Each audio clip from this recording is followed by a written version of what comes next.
I'd like to call this meeting of the Coventry Town Council to order. Clerk, please take the roll. Councilmember Pasqua. Here. Councilmember Ludwig. Here.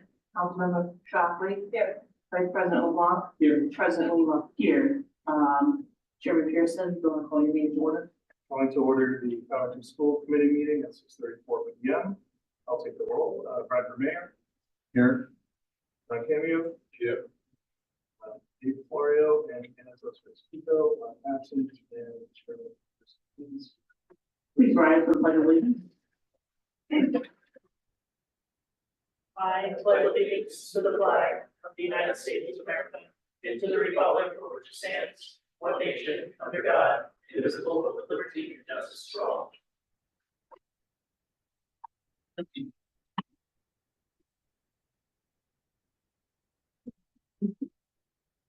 Emergency evacuation plan. In the event of emergency, those present this evening can exit out door number 1 or 2 to the back parking lot or front lawn of the town hall.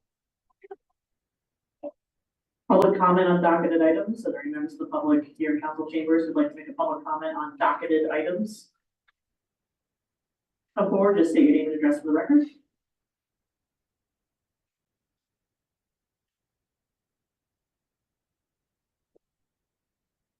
Good evening. Stephen Riley, resident of Johnson's Pond. I was here before you last week, at which time I presented a draft petition soliciting your endorsement. I'm back here this week to see if you've had a chance to look at it, and if you're willing to endorse it. Always makes it easier to gather signatures if I can say that the town is interested in those questions are being answered from the General Assembly also. All right, thank you. I'd ask that council members want to engage in dialogue, or if they'd like to bring up what Mr. Riley has brought forward, they can come to council leadership with the clerk to have them on the agenda. So does that mean I don't get a yes, we're willing to, or take a vote, or issue a resolution? Not on the agenda tonight. We can't talk about it. Thank you for your time. Thank you. Are there any other members of the public here in council chambers who'd like to make a public comment on docketed items? Members of the public on Zoom, please raise your hand to be let in and unmute yourself. Public comment on docketed items. Going once. Going twice. 3 times. Public comment on docketed items is now closed. Moving on to item 4, joint town council and school committee meeting. Item A, pursuant to Rhode General Law section 16-2-21.2, the council and school committee will convene in joint session for purposes of reviewing revenue, expense projections, and discuss issues affecting the preparation of the school budget. Votes may be taken. Mr. Savetti, I don't know if you or Mr. Cower are leading this, or I can go first, you can go second, jump off. you guys can play rock, paper, scissors, whatever you want to do. I have a presentation, but.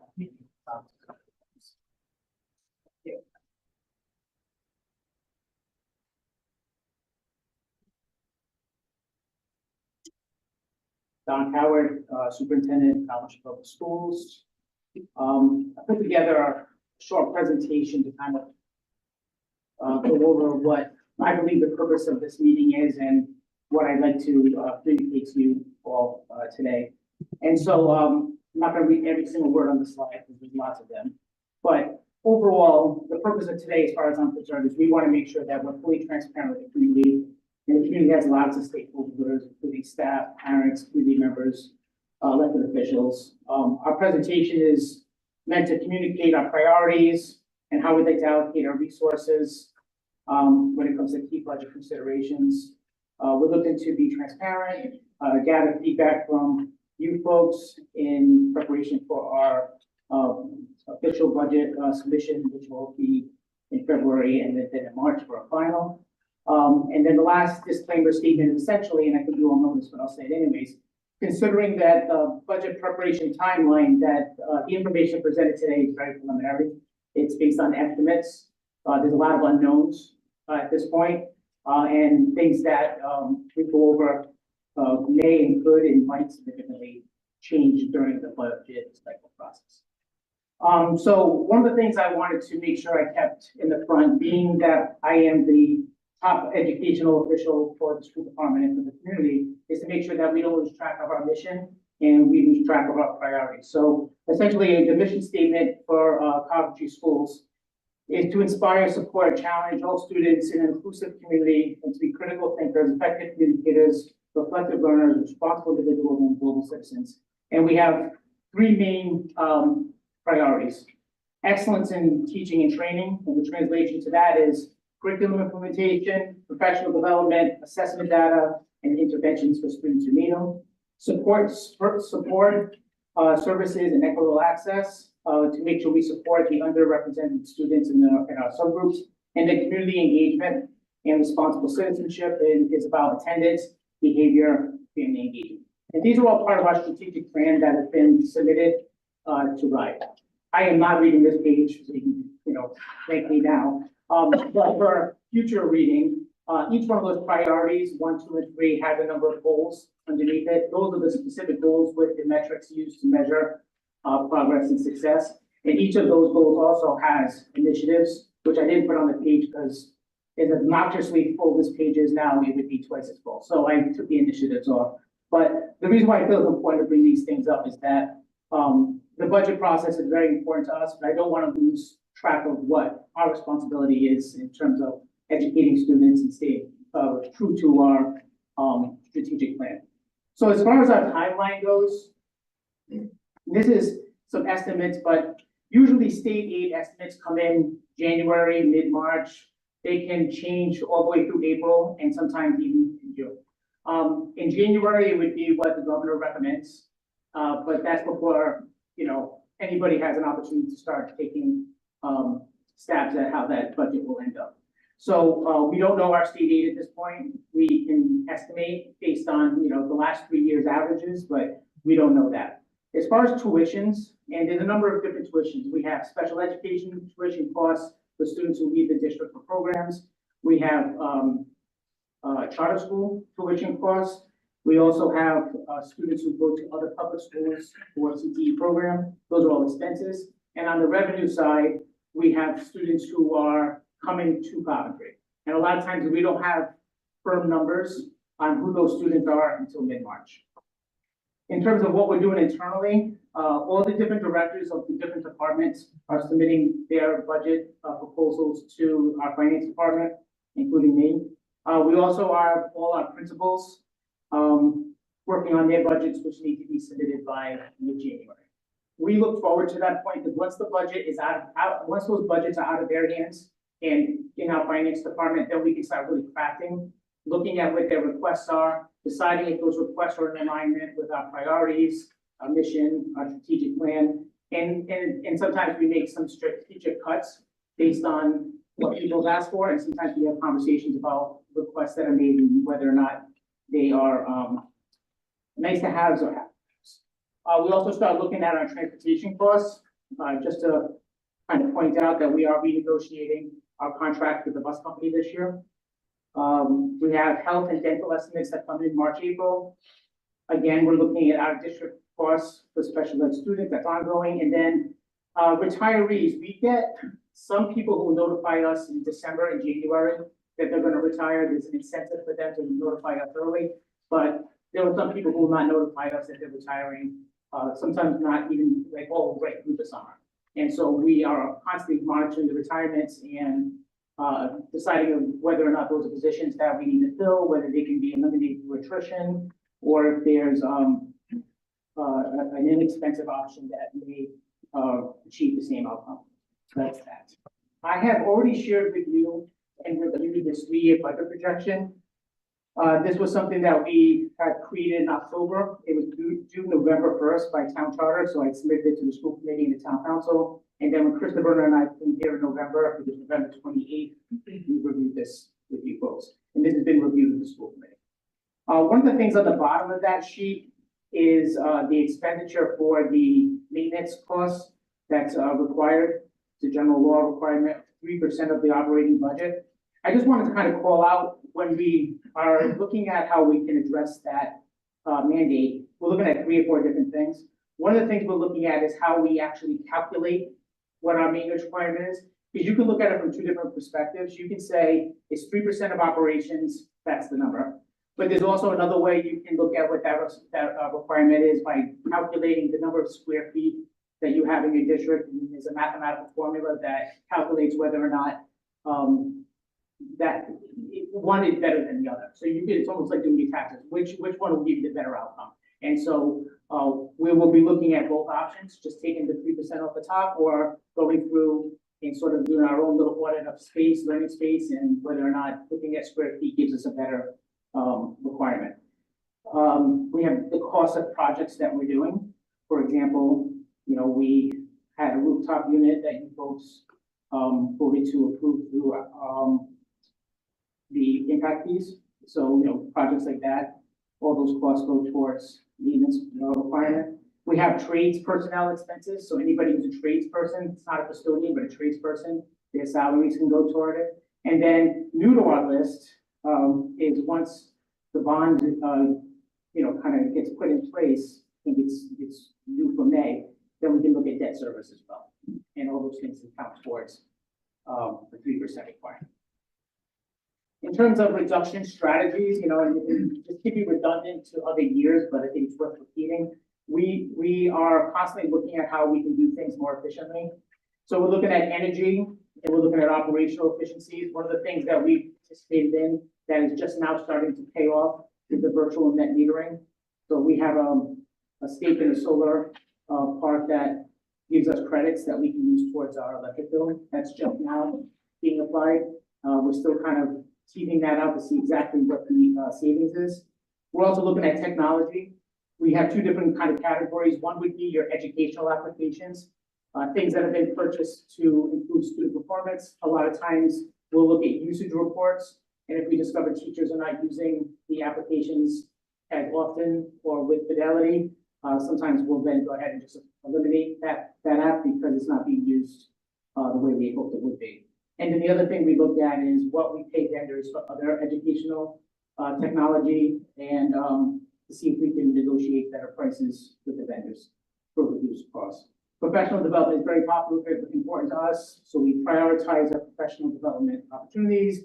We evaluate curriculum implementation across all grade levels. In transportation, as you know, we were very fortunate this year that you folks last year allowed us to have access to some ARPA money to purchase vans. So we purchased 2 vans this year. They are in the process of getting registered. And then once they're registered, we'll use them to transport students who are homeless or students that are CT students that live out of town, which reduces our cost with statewide transportation. And then we're always working with the bus company to evaluate bus routes.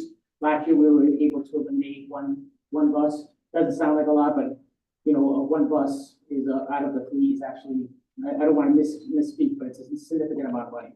We're also looking at ways to improve or increase revenue. You know, we have revenue that's local from the town. We have revenue from the state. We have some revenue from the federal government in terms of grants for Title 1, 2, 3, and 4 and IDEA. But we're seeing if there's other opportunities for us to generate some of our own revenue. So we're investigating some potential opportunities there. And then, of course, we're always trying to improve and sell our CTE programming. So students from other communities will come to our programs and pay tuition to attend College High School. And then, of course, we're always looking at personnel. We're reviewing staff levels. We're looking at options to reduce staff through attrition or retirement. And then we're constantly evaluating enrollment and grade level configurations.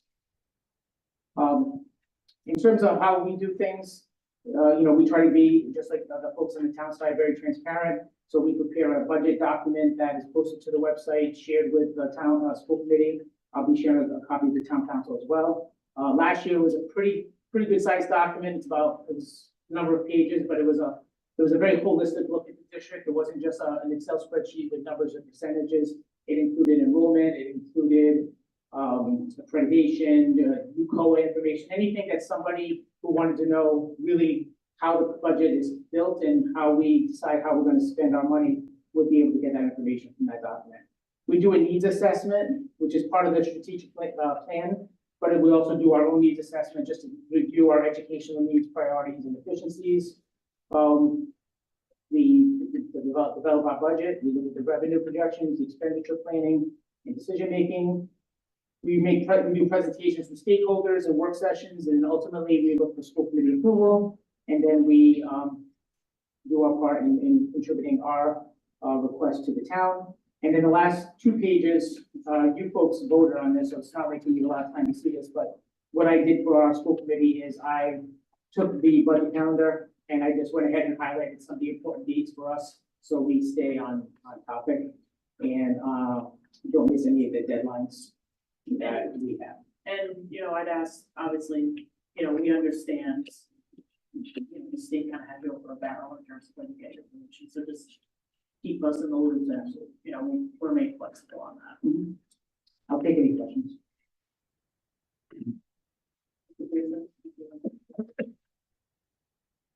Any questions from members of the school?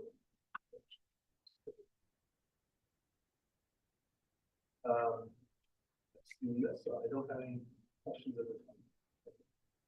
Members of the council, Councilman Whitney. Superintendent. I know we kind of went quickly through one of the previous slides. They're not numbered, so I thought that it's 4 under folds. Thank you, Mr. Pinkham.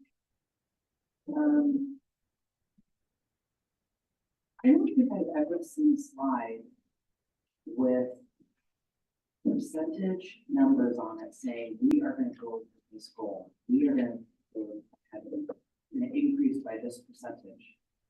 And I've been sitting in the seat with some of us for just over 3 years. So I don't know if I'm missing something and it's been done before and just not presented, but I don't think I've ever seen something like this. Am I right? Yeah. This is phenomenal. This is phenomenal. I think you're talking to a council group. Several of us are in financial services, and numbers, you know, make us tick kind of thing. Just seeing this on a screen to say, this is what we think we can achieve and this is what we're going for, to have a plan to say, this is what we're aiming for. I mean, this is phenomenal. This is absolutely wonderful. I don't think we have to get into every point tonight. And there's not just 1 or 2 stats on here. I mean, there's like 15 stats on here. So I'm over the moon. Thank you very much. Having goals that we can see.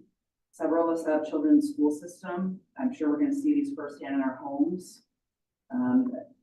Fantastic. I think it'd be great to, maybe we can have a separate session and go into a few examples of you're seeing how we're going to hit some of these numbers. But just putting this on paper and saying this is what we're going to be doing, I think that's a fantastic step in the right direction as senior leadership to the school system and our students. So thank you. Yeah, thank you. I can answer some of what you said. So it has been done before. Percentages, though, on a strategic plans historically are a little bit loose, 3 to 5%, 3 to 7%. It gives you a lot of leeway, plus or minus, and not really tracked a whole lot. These are a little bit more specific. It's about increasing accountability for the folks in central office that oversee, you know, the academics across the town, but also for principals and teachers.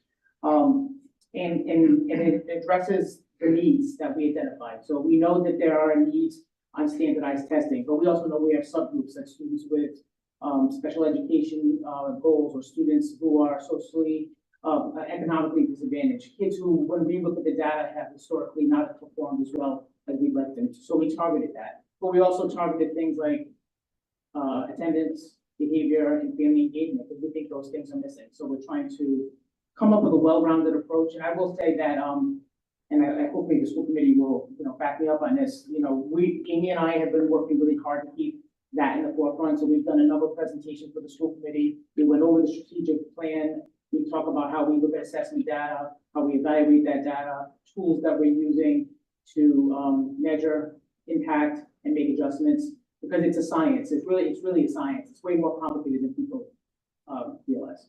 So I appreciate the kind words. Councilor Shockley, you have a question? Yeah, thank you. And that was gonna be part of my question, and it sounds like something going too further later, but is it the agreement that makes you feel that some of these increases are going to happen, or, and where do we get the money? Yeah, That's so, something I'm wondering, but not necessarily have to be part of a budget discussion. no, but I will say, curriculum implementation is part of that.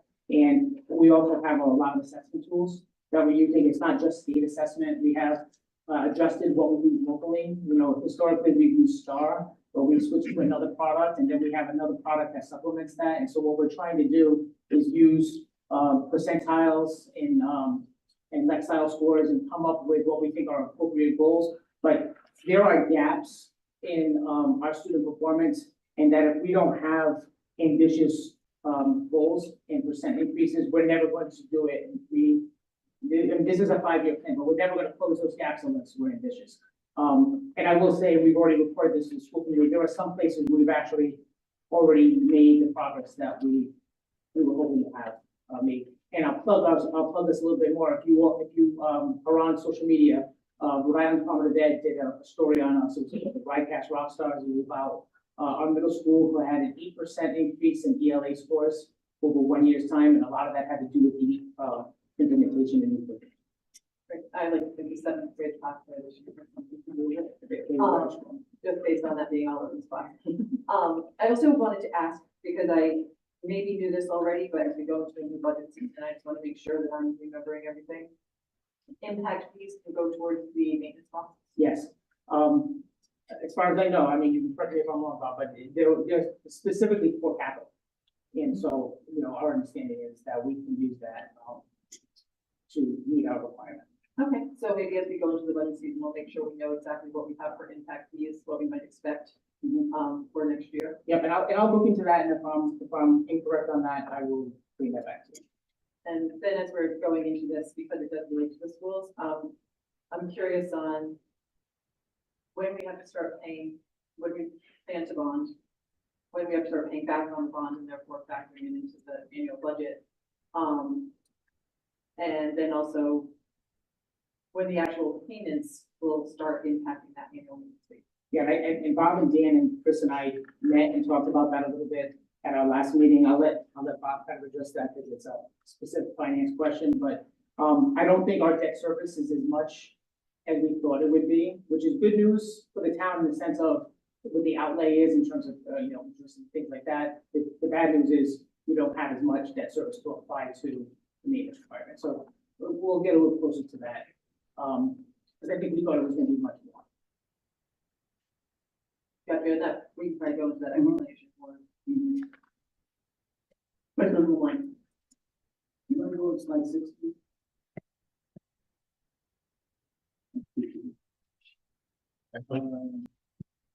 It's including the double, half that one. Thank you. If you could, have me tonight, but if you could provide any insight in enrollment, for FY 25, 26, 27, that would be super helpful for me, along with, what your expected, full-time equivalents are for those years, that would be helpful as well. And then, if I'm reading this correctly, the projected change in surplus for FY 25, 6, and 7 are all negative. Negative 1.8, negative 1.5, negative 1.2. And that's not including the 1.7 below the 1.8 for those same respective years. Is that correct? Correct. So we're really looking at a deficit currently of like 3.6 for each of these years, correct? Based on the preliminary projection, correct. Got it. And then my last comment is, none of these numbers are including any type of sewer or septic fix for the high school, correct? No, because our understanding is the part that the school department is going to contribute to the overall cost was part of the bond. And so that $1 million estimate was part of the bond. And then the differential to get to the $4.3 million cost, rough estimate there, was something that the town was going to be working on with Senator Reed and some of the. Got it. And then just I guess a little follow-up with that. With the bond, right? We're potentially going to be using some of the interest as kind of this going towards this requirement. My biggest concern is that if we do that with salaries and interest on a bond, your buildings are still gonna be falling apart.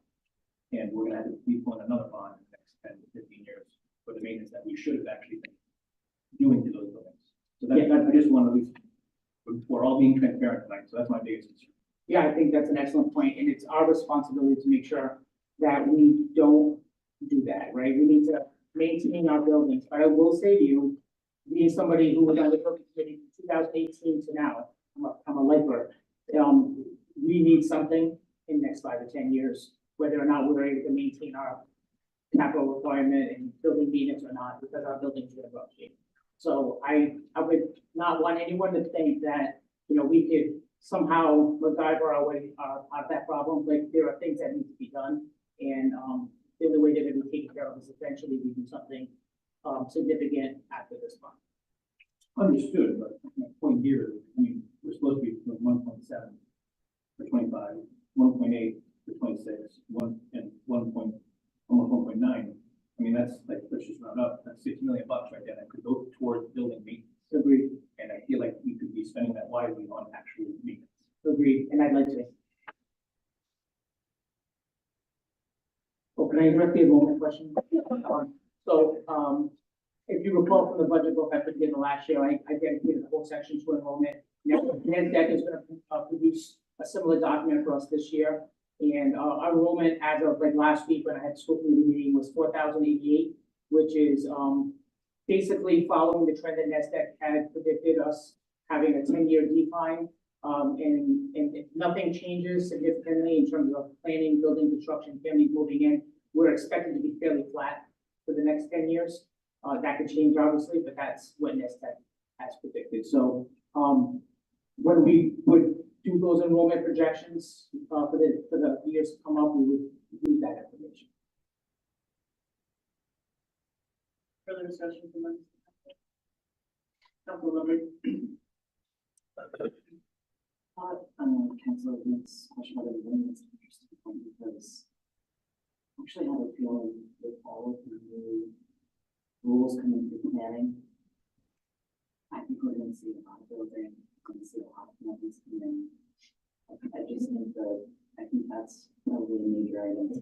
We have the first year because everybody's figuring out the rules and the developers are coming in. But I think that would be something to keep in the back of your mind, for the school committee and the superintendent, just because we've never seen anything like the laws that were literally just passed and coming into this upcoming year. Any further discussion, comments from council? Chairman Pearson, and members. Any comments, questions from?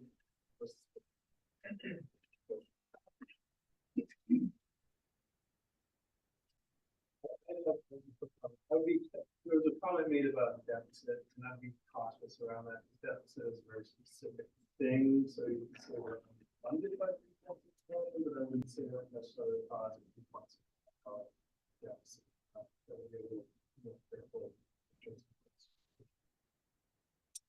How am I supposed to like? Just to respond to that, I would just use the word piece of paper that superintendent gets.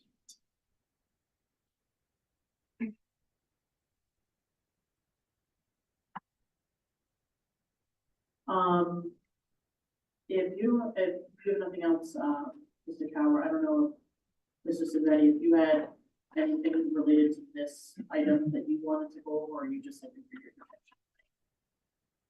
Just my 3-year projection, obviously, this. Would the school committee find it of value to give the town's 3-year projection while you're up here?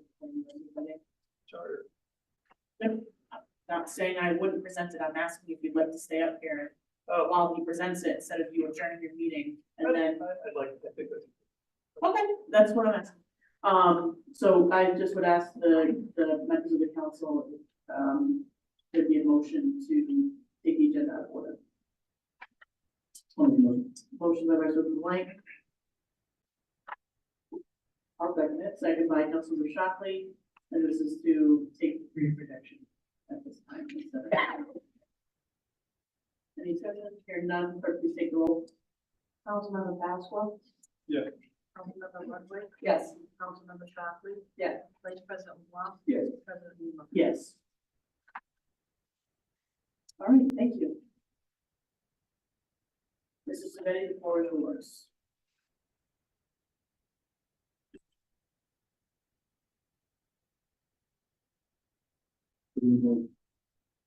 Does Mr. Matrano have the presentation for the file? If we could, that'd be great.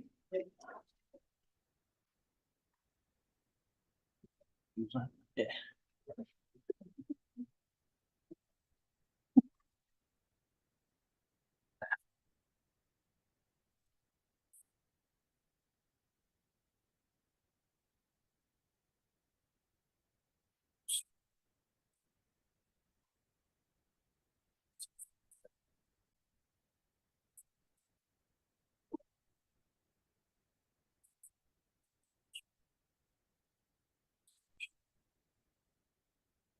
Folder. That says just.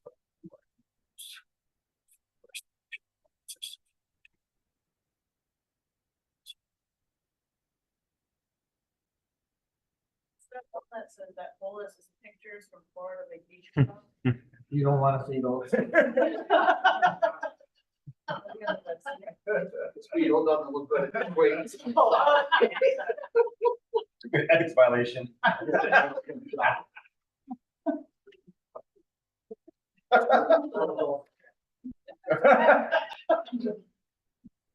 right, thank you very much.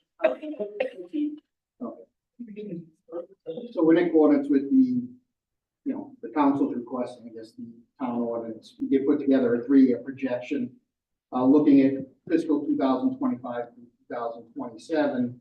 And also in there, you have the approved budget that was passed by the council fiscal 24 and where we stand through November 30th of 23. So just keep in mind as I, set around some of the highlights. The projection is just that. It's an estimate of the next 3 years. There's a lot, as Mr. Collins just mentioned, there's a lot of unknowns. We can only do based on what we anticipate at this time. Try to look at some of the historical numbers, so what state aid has increased over the past couple of years, what we anticipate in housing aid, based on current information, plus based on the projection information from PFM on the new bond for the school. So just some of the highlights, when you look at the totals, so the budget, the current approved budget is approximately 117 million. We're looking at fiscal 25, an increase of approximately 3.6% to 121 million. Fiscal 26, an increase in the budget of 3.4% to 125 million. And then fiscal 27 budget of approximately 131 million, or 4.4% increase. Now, those budget increases do not represent, obviously, an increase projected for the tax rates, because there's other revenue changes or sources of revenue. But in this budget, we have a proposed tax revenue for fiscal 25 that would be an increase of 4%, fiscal 26, a tax increase of 4%, and then fiscal 27, a tax increase of 7%. But as Councilwoman Ludwig just mentioned, if you do see a significant increase in development in town, again, that's not an increase in the tax rate. That's an increase in the amount that we expect to levy for taxes. The tax rate could be significantly lower than those percentages if we have an increase in our tax base. Because, again, keep that in mind. When looking at the expenditure lines, and again, if you have questions, we can go in detail, but looking at the expenditures, we compared to what we currently have in place for our police department budget for people under that contract. So we know that percentage increase. We're currently working on the contract for local 94. So we put an estimated increases for that. Again, an estimate, but something we think is realistic. And then also based on discussions we've had over the last several months when we were doing the 24 budget, I took into consideration when I tried to include construction projects or construction budget line. So we've included CIP in 2025 of 240,000, capital projects. 2026, 500,000, in 2027, $750,000. Likewise, we talked about road improvements, how this community went for a number of years without having road improvements. And fortunately, we have the ARPA funds, which are being utilized current year, some projected to be utilized on next fiscal year. But I think it'd be prudent of this council, the town, to stop budgeting for road improvements, because we can't just wait for COVID to happen every few years to try to get an influx of federal funding. So in this budget projection, we did include a line on road improvements, $550,000 in fiscal 25, $950,000 in fiscal 26, and $1.25 million in fiscal 27. And I think those numbers are probably still somewhat conservative based on the square miles of road you have here, but just my experience auditing previous, other communities and seeing what's budgeted there. I think at least if we set that goal and start heading there, we get to the right place. Maybe look at with the square miles of road you have here, that in the long run, you may want to have a $2 million line. But I think we take steps to get to that point. The debt service component, as mentioned, based on PFM's projection, if the bond is issued this fiscal year, we're looking at debt service in fiscal 25. You'd have a net debt service of approximately $242,000, which is just going to be the interest-only component. In fiscal 2026, this budget includes a net debt service of $793,000, which again is just the interest component, but then that's net of what we expect to earn on the funds that will be held. And when I say that, we're anticipating right now that we're not going to go out for a bond anticipation note. We're going to go to bond for the whole project up front. We'd be able to invest those proceeds and then the drawdown. You're on page 24. I know they're not numbered, but I think you're talking about what's on page 24, right? Total town debt service, looking at that section. Trying to follow the bouncing ball here. Yeah, I'm just looking at some of my. Oh, you're looking at notes with me. I'm Okay. looking at those. I did a search and I found it. I think you're on I'm gonna go forward or back. Actually, if you look at the, expenditure projections. Summary.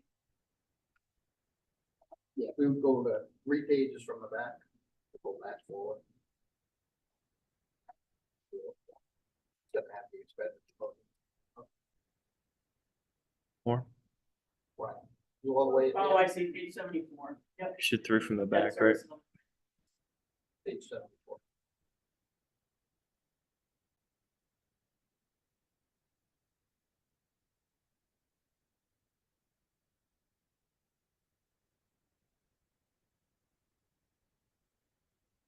No, that's 3 from the back. Go one more back. There we go. Back. So yeah, the debt service, you can see fiscal 25, what we budgeted, and you'll see that there's an increase of the interest component where we're budgeting approximately 1.2 million versus the 1 million we're currently budgeting. And again, that's the net amount. We expect that the actual interest on the bond is going to be approximately 1,125,000, but PFM has estimated some projected income that we'll have that will offset that fee, because that interest income that we generate has to be used and be applied to the debt service. So that's where the net cost would only be about 242,000.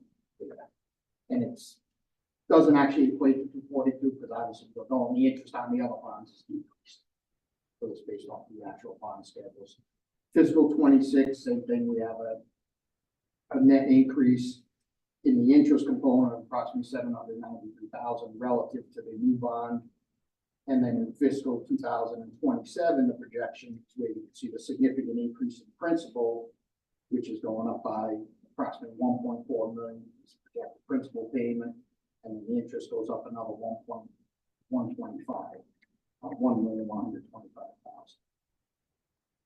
Also, though, if you look in fiscal 2027, if we were to look at the state aid, you're going to see the housing aid reimbursement. So fiscal 2027 is the first year we anticipate receiving the housing aid reimbursement, which is a reimbursement of approximately 1.7 million.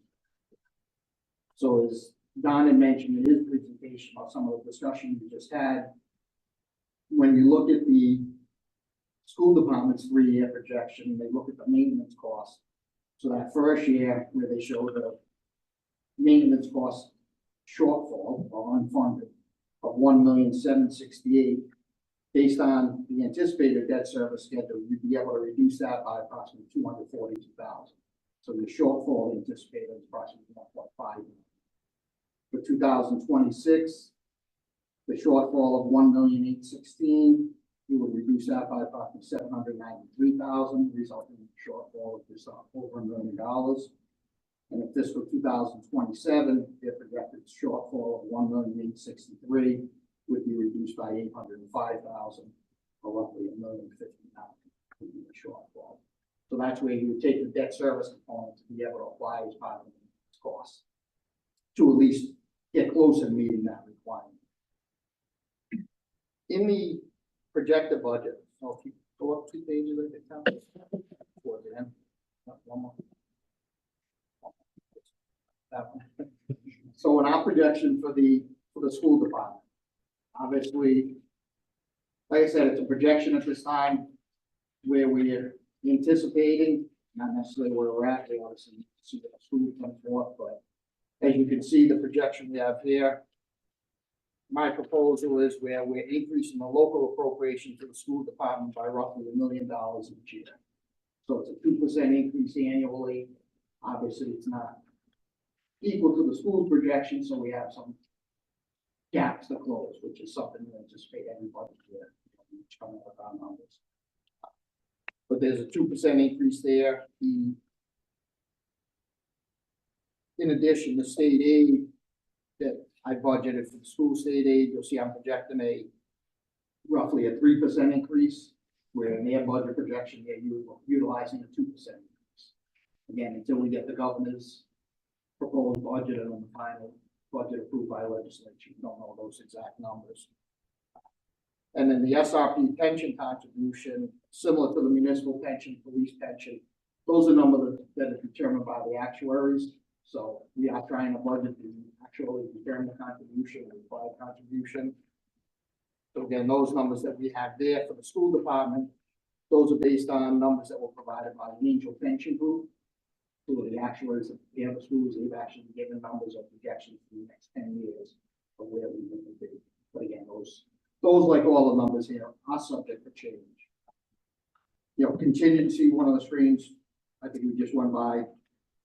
The contingency, we did continue to budget about 150,000 in contingency. I would like to say, you know, I'd like to see us contribute at least 100, utilize 100,000 on that.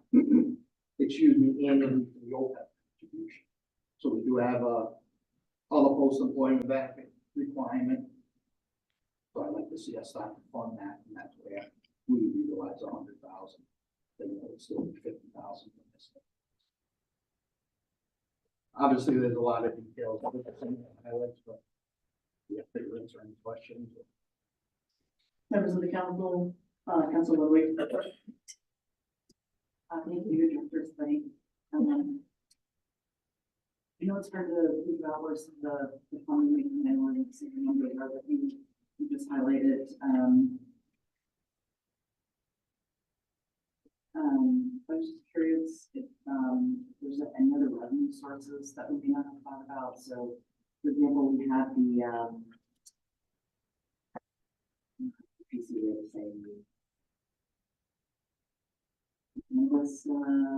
revenue, whatever it was, that came in unexpectedly. Is that something that, you know, we can make sure we account for in some way, have some sort of projection on what we'll get on that side, things like that? Or is that kind of are we too early to include those things in? Yeah, right now I did include cannabis tax revenue in there, but it's really just based on what we've received currently at the date. You're right, as that continues to grow, are we gonna see more or less? I'm not sure, but you know, currently at the date we received 7,800, so I budgeted anywhere from 18,000 to 20,000 for each of the next 3 years. How about, thank you, and then how about, some of the items, maybe not for, I'm not sure. So how about some of the items that we were able to, get the grant writer to help with some of the items there. Are there any ideas on possibly how we may use the services, this upcoming year, maybe to address anything that we normally would in CIP? Most of the stuff that we've applied for really isn't included in the budget. It's really stuff that's above and beyond, whether it's the police radios, cars, stuff like that. So I don't think it would be an offset for the budget. Okay. And the only other thing that the director mentioned in his notes that we haven't taken into play is sanitation. So we know the bid's coming down tomorrow. It's definitely going to cost more than what we're paying right now. I can almost guarantee that. I'm focused on it. So as we decide where we're going to go with sanitation, we're going to make sure we build that into the future as well. Thank you. Councilor Shockley. So I just want to say, as we go into the initial meeting for the budget process, we know this is going to change multiple times between now and then. But I'm really glad that we're doing these things that the CIP roads. So we're taking all these things that haven't been part of the budget since I've lived here. I'm sure far before that, at least not consistently. And we're making allocations to those things. Like I said, I know this is just your recommendation and not the final budget, but I feel like as a town, we went too many years without allocating for any of that and it's kind of getting us into this place we are now. So, I appreciate the least getting down to the initial budget. Vice President LeBlanc. Appreciate this presentation. One request that I've had, I think this would be my second year, but when we do the budgets this year, if we could get each department, like current FTE, and then what the proposed new FTEs would be, maybe some additions for new positions if that's the case. But I would just like to see that by department. It would just be helpful, especially when you're analyzing the salary and benefits. And then when it comes to CIP, we usually just have a number, 400,000, 500,000, but we don't have any projects that we associate that money with. Would love to see what the proposed projects would be that we hope to use the funds for. Thanks. Councilor Shockley. I'm also wondering, just based on certain projects that are in the pipeline, if we have any idea what we expect impact fees to be, at least on the larger process moving forward. Sorry, I'm right now, but actually should but You know you're gonna sweat in about 90 minutes. I know. I can get you the detail. We know what the balance is. I believe the last report we had was through November. Yep. And November 30th, but we have the total amount, and then it's a matter of, I think each director deciding what project they'd like to do, how they're going to fund it, and then we bring those all to the council for approval. Really more, if planning has any idea of projects that are pretty far along in the pipeline that we think are going to move forward and just get an idea for what those impact fees might be that aren't already in that, because you said that.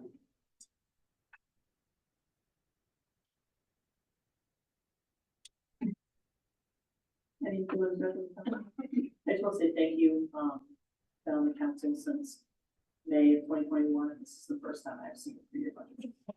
Correct me if I'm wrong, but I appreciate that we've gotten this deliverable. So thank you. You're welcome. Chairman Pearson. Also, thank you. It's nice that the 3-year budget is something I continually ask for every year. Thank you for your hard work. Thank you also, Mr. Tower, for this presentation. Any questions or comments from members of the school?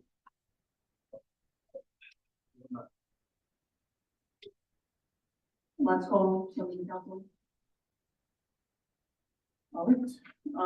Thank you very much, Mrs. Scott. Chairman Pearson, if there's no further discussion, I invite you to close your meeting. Absolutely. Thank you. I'll entertain a motion to adjourn at 7:23. Make a motion to adjourn at 7:23. All in favor? Aye. Chair votes aye. Any opposed? I'll just ask for a few minutes to shuffle and get people seated up here for the rest of the class. Thank you.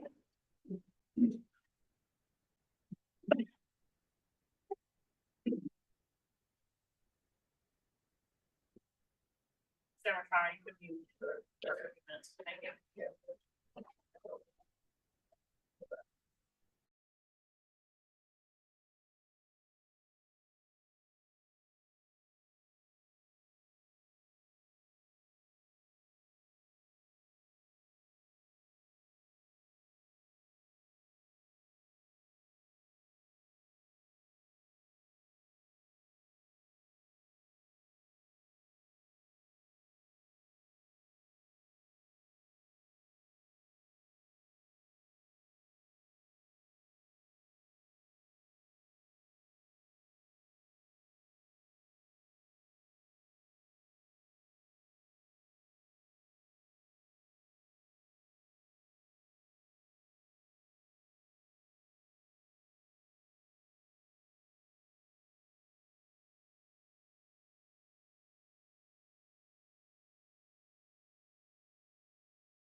We will continue our meeting.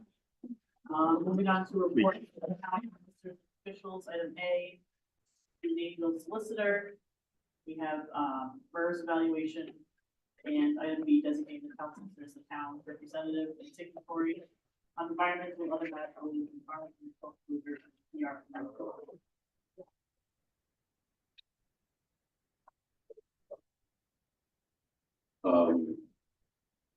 So this is the first, of the closure in environmental land use reporting structure at DEM. Our consulting engineer, I should say, when we say we in this context, it's the PRP group, which is, the majority of which percentage-wise is down. And then it's the conglomerate of others who work to close the landfill, which is led by David Gray, who's their lawyer and has been their lawyer on that side for, since the 90s, really. So I wanted to catch the council up on what the reporting is like. We have to file, the group, the PRP group has to file and sign off on environmental land use report, which is part of the monthly, quarterly process that we go through. When I say we, it's the consultant, it's been myself, it's been David Gray, representing the PRP group, and there is a financial advisor for the trust funds that are held. They provide a status of, where the trust funds, monies and monies out, that kind of thing.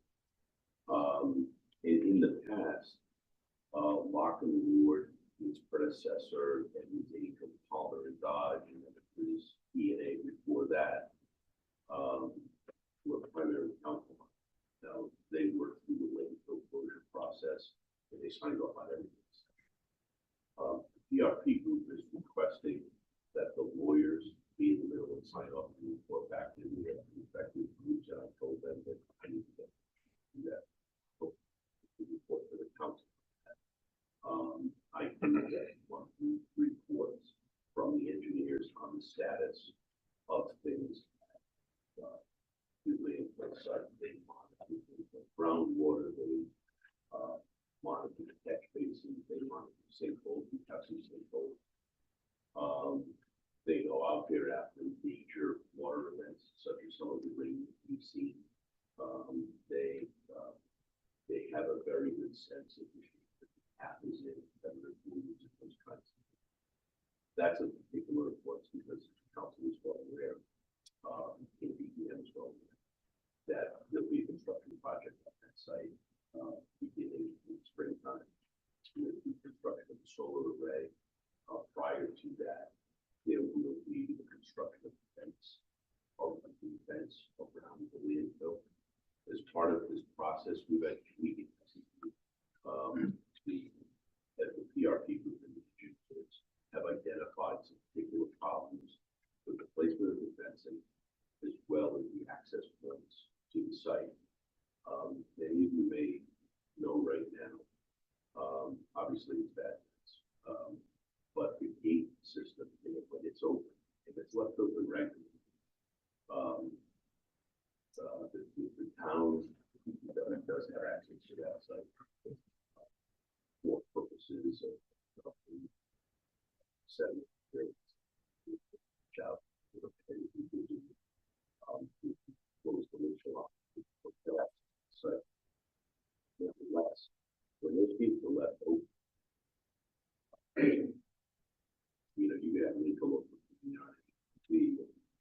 run up on top of the tap and get it up. That's a big deal. So we designed the fence.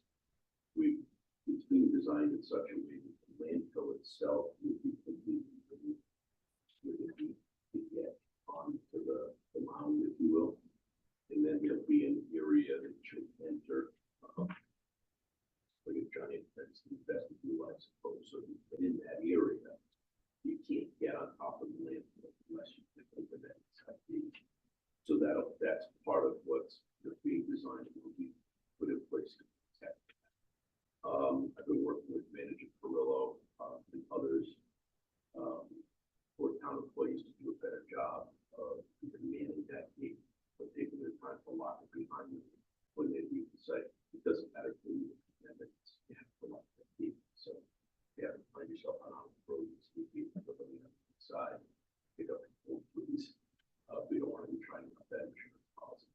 just so that the council is a written insurance policy on cap that the PRP, the trust group have purchased. Just as a curiosity, we did some work to take a look at what the cost of that policy would be if we were to purchase it today as opposed to when it was purchased. It would be more than probably 2.5 months cost, given the economics of it right now. So it's a good thing to have that in place. Also, GZA's contract has changed. So obviously, through the first closure, through the closure work. So what GZA will be doing now, they essentially said, "Hi, you want to keep us on for monitoring purposes?" Why would we do that? And that their fees would be out of the trust fund. Just so that you know that. And so, even with the solar array, there'll be monies deposited for the insurance purposes. There's a significant portion of the premium by the solar array folks. Ameresco right now, it's WSD developed. But we'll have to use some of that cost off of the trust group. So what I can tell you is in terms of monthly compliance, if we stay compliance wise, there are no problems. I know that sounds like too simple of that. There really isn't anything the reports are pretty thorough, and 17 mails when we discovered something like that sinkhole. And that's normal. Sinkholes are normal. This one's pretty solid. So, any questions on that status? I suppose I'm like, Just a couple of questions. I believe that concrete makes up about 60% of that cruise accuracy. And I believe that there's a trust fund that has $1 million in it. That's Since we own 60% of that, essentially, based on our ownership of this, how come none of those expenses come from the council? Or have they? They have it in the film because it's the PRP group that manages it. We don't own 50% of that trust. We're a 60% shareholder as a fiduciary of the trust. We have a responsibility to use those funds according to the closure agreement we have.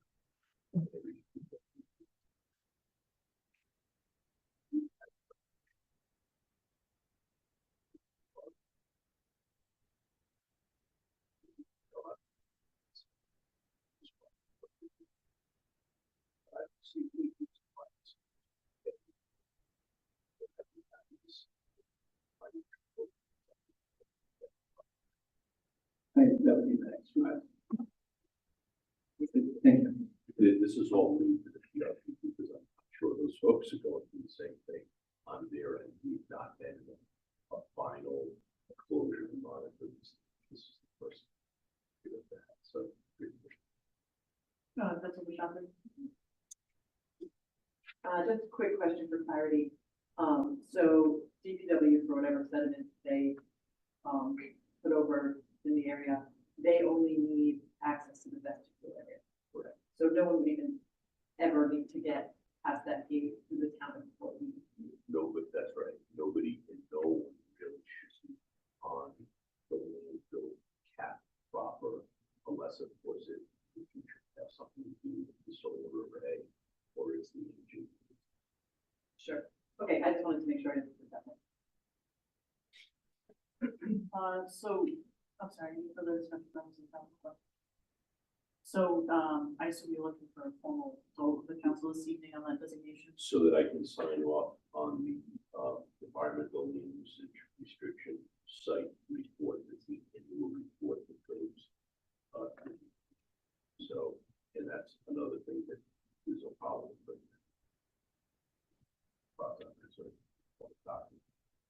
I've looked at the rules for the PRP group trust fund. I really don't see these about. with that, do I hear a motion to designate, Solicitor Angell, town representative and signatory on environmental and other matters relating to the Arnold Landfill closure and care? Motion by Vice President Blank, second by Councilor Pascal, discussion. Hearing none, clerk please take the roll. Councilmember Pasqua, Yes. Councilmember Ludwig, Yes. Councilmember Shockley. Yes. Vice President LeBlanc, Yes. President Lima, Yes. 5 in the affirmative, 0 in the negative, motion passes. Thanks very much. Did you have anything on, did you already say murder stuff?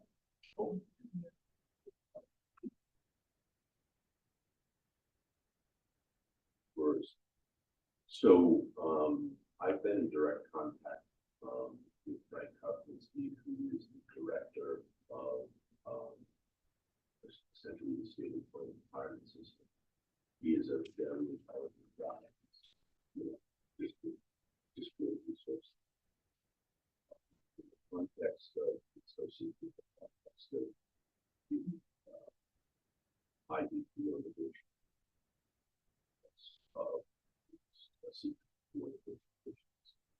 We're actively evaluating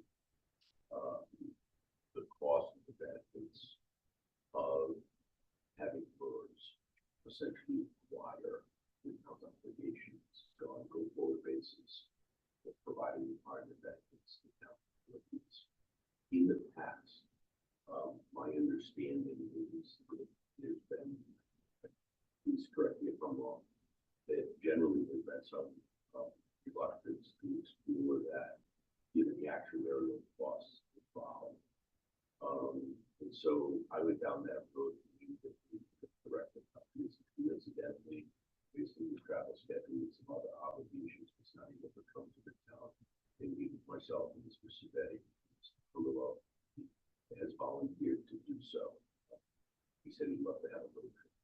So, he's going to come in and talk to us sometime in January. The secretary actually called the office today, probably to talk about dates. And these folks are pretty available. Bob already has his date, so I don't assume it's going to be with him. Where did you get that part? Any more impression? So, they'll be in January. They actually, MERS, the MERS system, actually has a designated actuary to pay for this. And when I spoke to Director Huffman, he told me, he said he really didn't think it was going to cost us in overall any more than $10,000 to $20,000.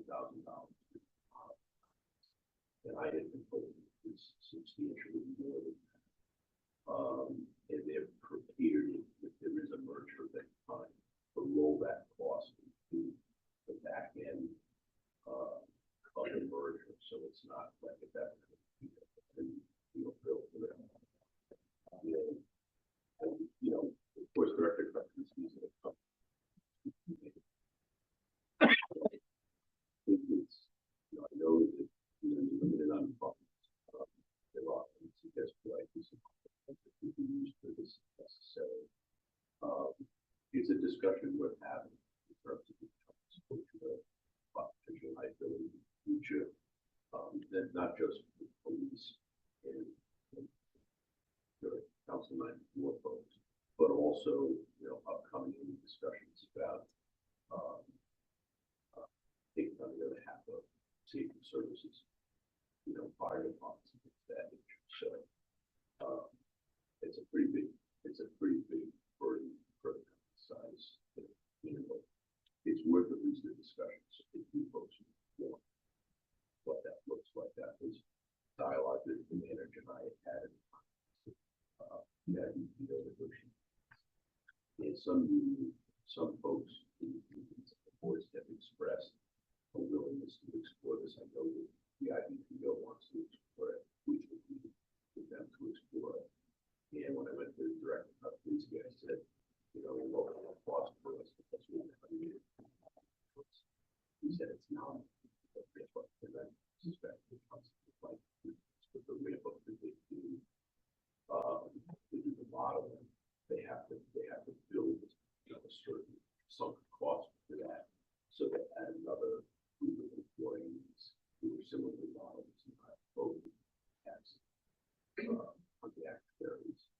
So, we get those final thoughts, obviously, bring it to you folks. But one of the sentiments that expressed by some of the was the stability of the state system.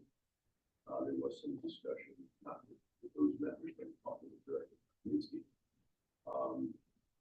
that board members who are in the emergency system, if they move from one department to another, or seek to move from one department to another department is in the proposed system, Coventry doesn't necessarily target for somebody to come to Coventry to come up with my first pension, my pension somewhere else. Now I want to go to Coventry, what move out of Coventry to do something, takes that accepted if you do it.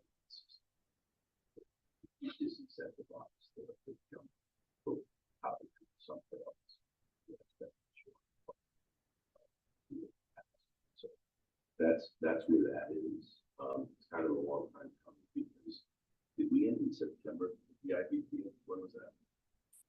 Summer, yeah, summer, but yeah, like August, July, August. Yeah, it's been a while coming with that.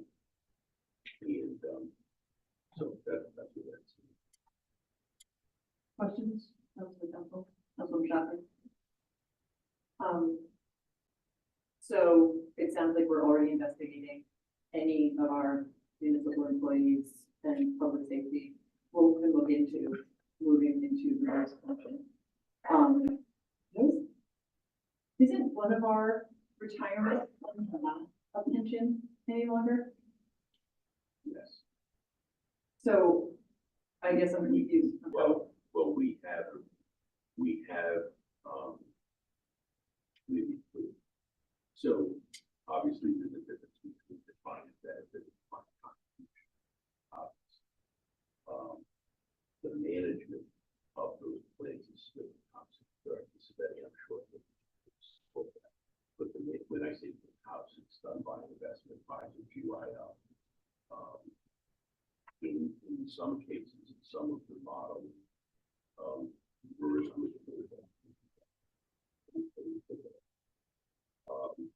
So as long as the contributions could buy years of service, they don't care where it's coming from, to a certain extent. correct. Correct. And the town's risk of exposure to a smaller portfolio of assets that they undertook, would be less. Because the town would, plus this is the obvious.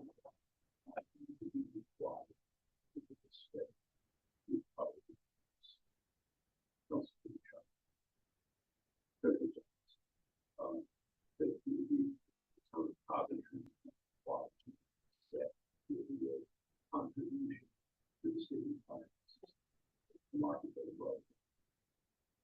Well, it would be more if the market did poorly, I think, but it would be the same here. I think we already have an ARP payment here, so, I will say that, the increased oversight of the state pension system would be a real bonus, and, just hearing information about how our employees would be approved or not approved to go out on disability with that sort of pension, I think our current system is not even close to adequate, for making that determination in a fair and impartial way. So. There's a legal question. No, I mean, I would like to see changes. I don't expect it to be a savings, but I would, encourage talking about it together. They most recently did this. Many of their, staff and the current treasurer may have some insight as he moves Central Falls in, but, I think some people don't even pay a fee to a certain extent. So I would like to just find out overall what we should really expect. Correct. One thing I will say about Westwood is Westwood is a division because I'm going to be in our conversations because it's not in the front of my brain. West Warwick, a particular programming model built for them within the state platform. It is very costly, and it is not ESRI's preferred approach to Yeah, and this is my last question or statement, but just going in that direction. I would like to see, the level of conforming that we would do from our current plan, how we manage it and what people are allowed to do at certain points. Because while I appreciate for the members of the system, the increased oversight and just the overall running of a pension, professional running of a pension system is much better. To move it on the town's end doesn't save us anything if everyone keeps their same pension benefits since the dawn of time. So that is something I would like to bear in mind as we think about moving into a more secure system. Yeah, the numbers won't lie, promises that, I don't have that. Councilor Bassel. So, Serena, could you talk a little bit about the town's pension? If somebody goes out for an on-the-job injury, what our liability is with the town's pension, and then what it would be like in that same scenario if we were in. The merge review process is different than our review process. So that's very- far as the- but we make sure that question.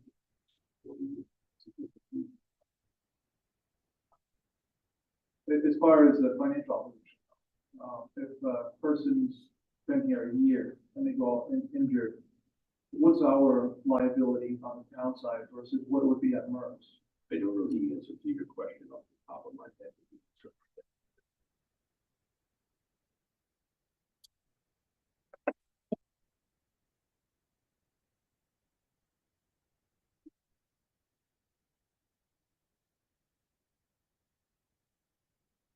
Next item, Council President Communications. Gonna take one back now.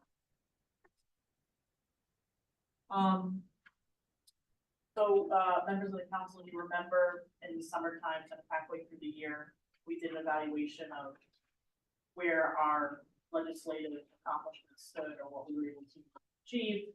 We also outlined what we still had left to do.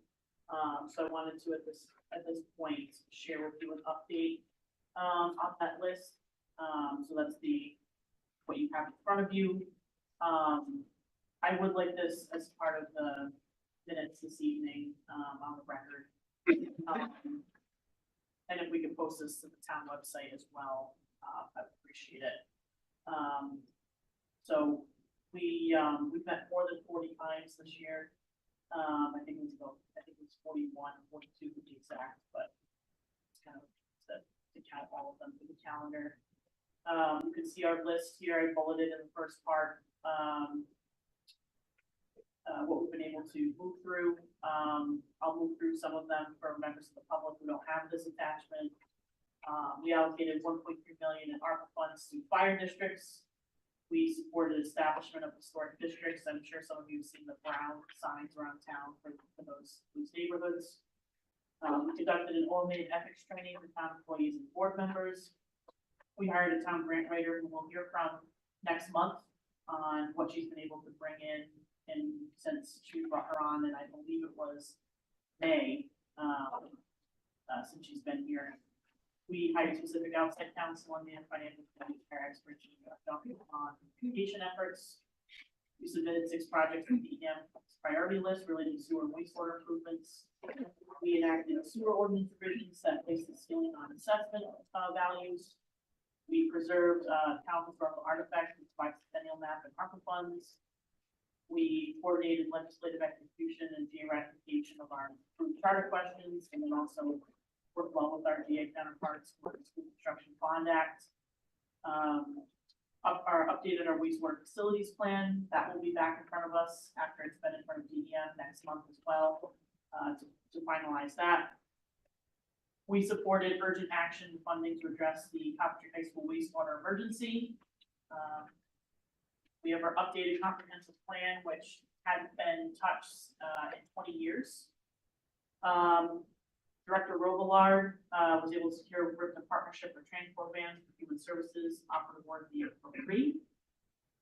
We executed on numerous purchases that were planned for in our FY23 capital improvement projects, but were not executed.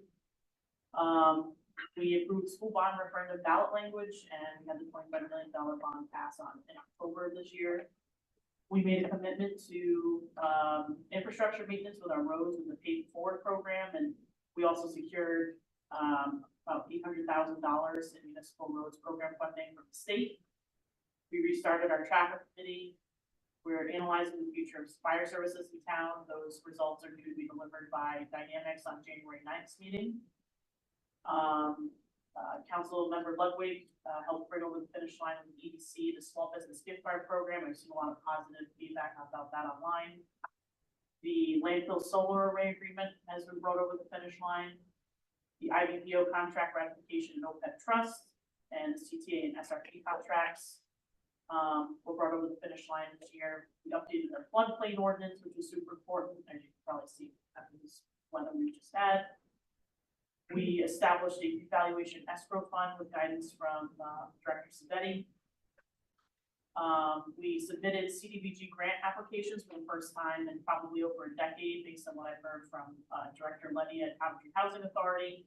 And it was announced publicly today about more than $1 million we were awarded from the state on that. That'll be going to the Quidnick Playground construction, the basketball court rehabilitation, the parking lot, and there'll be new roofs going on public housing in town with those funds. We updated the DPD service fee schedule, hadn't been touched in over 2 decades. We had a successful community facilities grant application submission and award. That got us well over $2 million. It's going to make improvements to our annex building. We were a participant, we are a participant in the Learn 365 Municipal Compact. And we also were a participant in the climate resiliency program. Assistant Town Manager Broadbent has been spearheading that. We've established a revolving fund for our fund balance, developed our FY25 budget calendar. We did the planning and development ordinance updates we just finished last month. That's huge. In my conversations with other cities and towns, I've had a lot of counterparts asking for advice and asking how it went. Some of them haven't touched it yet. Police body cam program implementation. Our police department, we've, as you've seen, done a number of capital improvements with them, as well as Parks and Rec and DPW. We submitted DEM grant applications for playground construction. That hasn't been done in, I think, 8 years or so that Director Blumenthal still made. We agreed to the PACE agreement, the Clean Energy Program, working with the town manager and the solicitor. We streamlined and optimized some operations in the clerk's office, just with some basic functions. We reinstated timely monthly budget to actual reporting with our finance office, reviewed and optimized the town bank accounts and financial controls. That still continues. Our comfort dog program, we are also issuing regular updates on ARPA expenditures and allocations. Some of the items that were on our legislative calendar, you'll see listed below that we have are there in progress.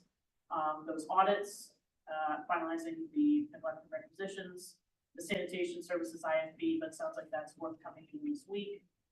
And analyzing our current tax policy, establishing a town investment policy, the rollover ordinance for DPW for unutilized yearly funds, analyzing our impact fees, exploring the establishment of the financial oversight committee. The Council 94 contract is not complete yet. And then the last 2 were items from the EDC as a request that we have on our radar. At this point, council leadership, along with administration, is developing priorities and our items for the coming year. I'd ask that members of this body come to myself or to Manager Carrillo with anything that they would like to be on that list. And just because the way that we had run this past year, while we had a lot of unexpected obstacles that and leapfrogging priorities, we really did work from a list that was about 3 months out at a time of how we were being up agendas. I invite the rest of you to be part of that process and submit what you'd like to see as your priorities in the so we can have an equally as, robust here, movie. So, that's my communications for this evening. If anybody has any questions, happy to answer.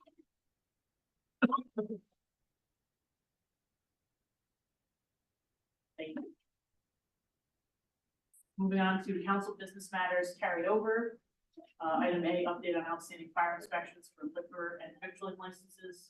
Madam Clerk, did you have an update for us? So Dell's, is still waiting for a fire inspection. And this is, due to that it's seasonal.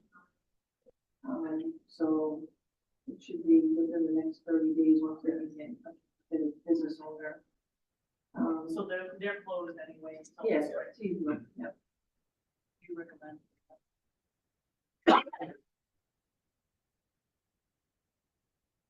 Oh, we don't hold the formal business. No. Yeah. So, okay, so the Dell is the only one waiting. on fire. And then, the other one is, which is the next agenda item, the Ash New York system, they're still waiting for a fire inspection only, and they did get their approval for the Coventry sewer.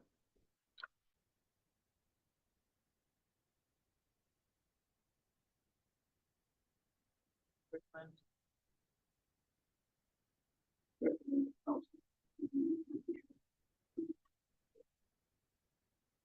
Fire inspection.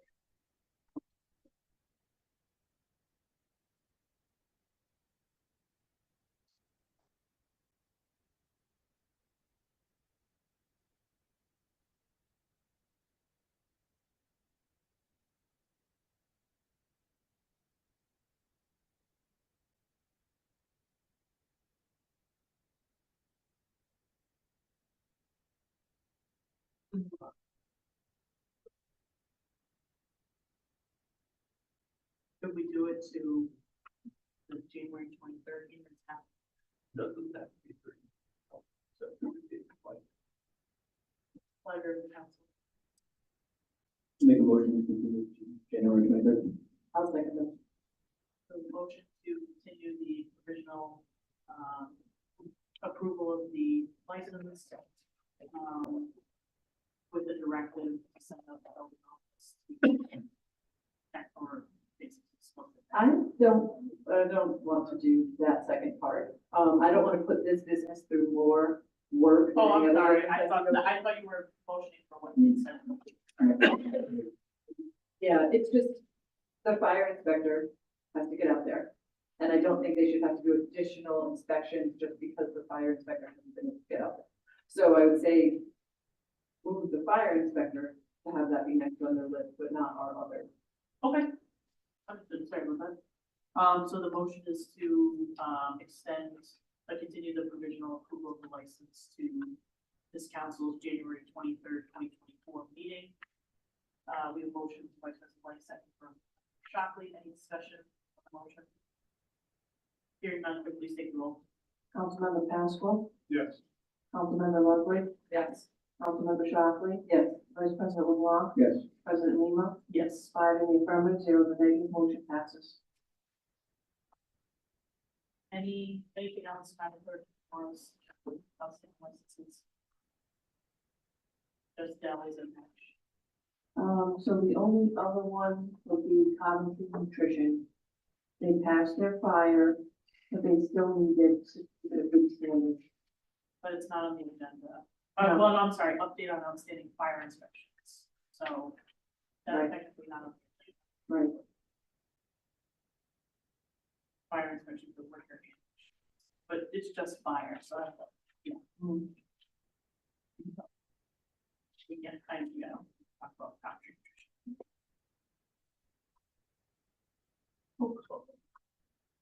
Okay. Thank you. Thank you, Madam Clerk. We move to public comment for undocketed items, so there are members of the public that present in council chambers would like to make a comment on the undocketed items. Any members of the public on Zoom? Raise your hand to be unmuted. State your name and address for the record. Public comment on undocketed items. Going once. Going twice. 3 times. Public comment is now closed. At this time, I'll seek a motion from council to go into executive session for the following. A, executive or closed session pursuant to Rhode General Law, section 42-46-582, litigation matters and social holdings LLC, Town Coventry. Item B, executive or closed session pursuant to Rhode General Law 42-46-582, litigation involving the Center of New England Retail Development, more particularly Nicholas Cambio, trustee, the Commerce Park Realty LLC, Matthew J. McGowan as and only as receiver for Commerce Park Realty LLC, the Commerce Park Management LLC. Item C, executive or closed session pursuant to Rhode General Law, section 42-46-582, litigation matters regarding the Town of Coventry. Item D, executive or closed session pursuant to Rhode General Law, section 42-46-582, litigation matters Matthew Jester, the zoning board of review of the Town of Coventry. Item E, executive or closed session pursuant to Rhode General Law, section 42-46-581, disability retirement of police officer Jason Jordan. And item F, executive or closed session pursuant to Rhode General Law, section 42-46-581, town manager job performance evaluation. Make the motion. Motion by Vice President Blank. Second by Councilmember Shockley. Any discussion? Hearing none, clerk please take the roll. Councilmember Pasqua, Yes. Councilmember Ludwig, Yes. Councilmember Shockley. Yes. Vice President LeBlanc. Yes. President Lima. Yes. 5 in the affirmative, 0 in the negative, motion passes. Madam President.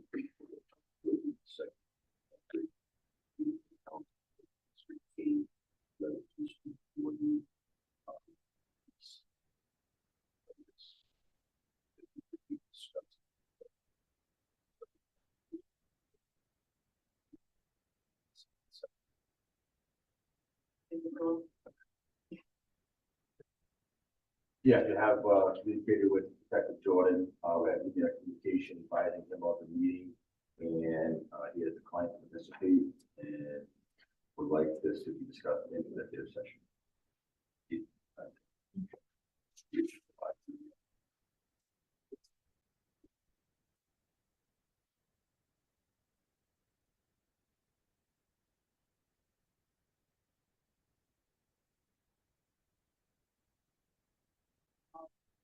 Let's get a motion to enter the email declining to participate this evening. Detective Jordan. Make the motion. Motion by Vice President Blank, second by Councilman Pasqua. Any discussion? Hearing none, clerk please take the roll. Councilmember Pasqua. Yes. Councilmember Ludwig. Yes. Councilmember Shockley. Yes. Vice President LeBlanc. Yes. President Lima. Yes. 5 in the affirmative, 0 in the negative, motion passes.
May I have a motion to come out of executive session? Make motion. Well, second by President Blank, second by Councilmember Shockley, any discussion? Hearing none, clerk, please take the roll. Councilmember Maxwell. Yes. Councilmember Ludwig. Yes. Councilmember Shockley. Yes. Vice President Lamar. Yes. President Lima. Yes. 5 in the affirmative, 0 in the negative, motion passes. May I have a motion to seal the minutes of executive session? Make motion. Motion by Vice President Blank, second by Councilmember Shockley, any discussion? Hearing none, clerk, please take the roll. Councilmember Maxwell. Yes. Councilmember Ludwig. Yes. Councilmember Shockley. Yes. Vice President Lamar. Yes. President Lima. Yes. 5 in the affirmative, 0 in the negative, motion passes. Members of the public, the council met in executive session.